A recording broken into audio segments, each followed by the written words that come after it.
Something that comes up with my clients is a way to better discover more compassion with oneself. And there's many ways we can go about this.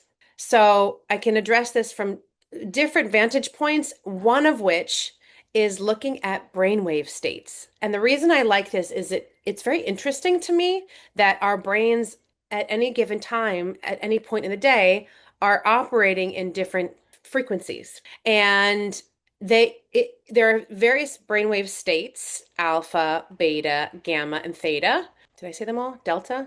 Did I miss one? Anyway, they all are present all at the same time, just in different frequencies. So some of them might be quieted while one of them is more dominant. So I'm going to go through all of them briefly to touch on them just briefly enough to share with you the different brainwave states. And when I've done various forms over the past many years of neurofeedback to learn about my brainwave states to see what are the driving segments of the brain to see what's going on behind the scenes. And it's fascinating to learn because it reinforces things that you might already know about yourself, but things that also would surprise you about them and how we can course correct to impact our brainwave states, which in turn help us to find more empathy and compassion, not only for ourselves, but for others. So super cool. And the way that it then also connects with our heart coherence, the way it even connects with our gut activity, and really just the wholeness of us as humans. So starting with delta, delta is a slow brainwave. It's also a loud one, even though it's slow. And it's when we in the deepest form of meditation and also dreamless sleep. So when someone says, I didn't dream, well, you probably dream, but you're so deep in it that you're in a delta brainwave state, which is great. And it's when our external awareness is really suspended, like it's just gone. And it's all, it really has been connected with a deeper form of our ability to be empathic. It's also when healing and regeneration takes place, and it's why deep restorative sleep is essential for the healing process. So that's delta. And again, I could say more about all of these, but I'm going to try to hit on all of them just enough to give you a taste. Theta, and I love them all because they're all so interesting. But theta, I have a special place for because I have been shown in my brain states to have a significant portion of theta state, which I can share more about why some healers have more of a theta state more of the time. They occur in sleep also, and they're dominant in deep meditation, but they're also a gateway to learning and memory and especially intuition. So theta is where when we're in the theta state, we're in a more intuitive flow state. It's also where our senses are withdrawn from the outside world and they're focusing on signals from within. It's a Some people call it like a twilight state where our only experience is fleeting, or like when we're drifting off to sleep, you're like sort of that in between worlds.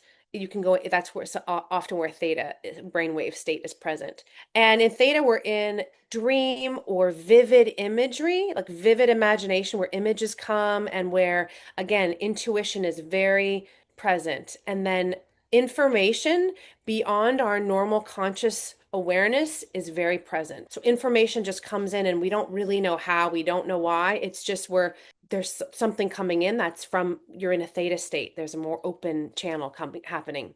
Alpha is where we have quietly flowing thoughts. They're dominant, like when also in meditative states, but it's when we're in the present moment, when we're really the most present and calm and centered and focused, we're in alpha. Where like alpha is very present, and that it's aids in our overall mental coordination of things.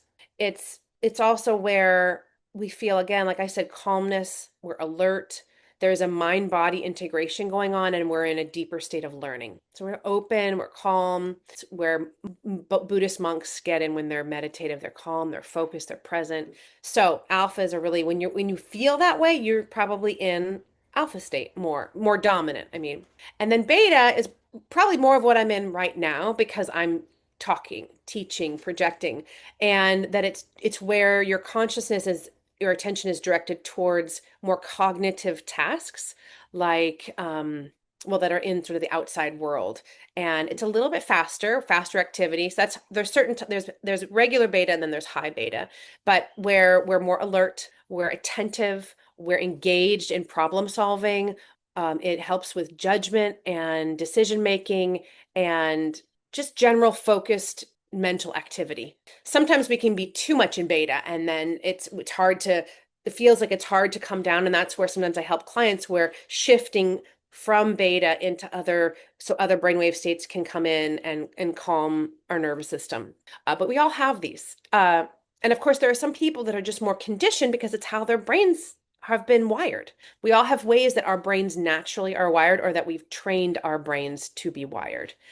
Gamma, super cool. We've all had a moment where we're like a eureka moment or an aha moment where we're like really jazzed about something that's just come to us, a profound moment of awareness or a breakthrough or something, or it's just you're usually in high gamma or gamma, which means there's simultaneous levels of processing information, and that it's information is moving rapid and but also quietly too. It doesn't have to be loud, and that it's a very subtle frequency too. In fact, a lot of times the mind actually has to be quiet to access those higher gamma states. It's it's surprising, but that's often what will happen. There's an incredible level of deep but quiet stimulation to create that gamma electric moment. You'd think it would be loud, but it's not. It's quiet. So those are, there was a time too, by the way, where gamma was, it wasn't even recognized, as it just looked like extra fluff on the screen of looking at brainwaves. But then later it was discovered to be associated with feelings also. I forgot this part around like universal love or altruism or higher virtues or God, there's another term I'm thinking of. I think that what I'm basically how it's generated is still a bit mysterious. We still don't quite know how gamma is generated. But it is related to expansive consciousness. So when people talk about expansive consciousness states, there's a gamma wave frequency present to that.